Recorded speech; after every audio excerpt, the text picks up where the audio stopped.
ఆషాఢ మాసం వచ్చిందంటే చాలు ఇక ఊళ్ళల్లో సంబరాలు సాలైనట్టే. ఊరు వాడ పల్లె పట్టం అనే తేడా లేకుండా బోనాల జాతరలు షురు అవుతుంటాయి.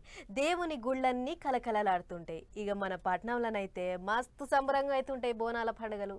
అన్ని దిక్కుల్లో అయినట్టే విజయవాడ ఇంద్రకీలాద్రిలో కూడా అంతే సంబరంగా శాకాంబరి దేవి ఉత్సవాలు నడిచినాయి. అట్లా పోయి ఒక్కసారి అరుచుకుని వద్దాం పారి. ఆషాఢ మాసం గోలిగా విజయవాడ ఇంద్రకీలాద్రి గుట్ట మీద ఉన్న దుర్గమ్మను భక్తితోని కొలుసుకున్నారు భక్తులు. అమ్మవారికి క్షీరసారెలు పట్టుకొచ్చారు. ఇవాళ శాకంబరి దేవి ఉత్సవాలు మస్తు సంబరంగా శాలైనాయి. భక్తులకు దర్శనం ఇచ్చేందుకు ఇగో ఇట్లా కూరగాయలతోని సింగారిచ్చారు దుర్గమ్మను.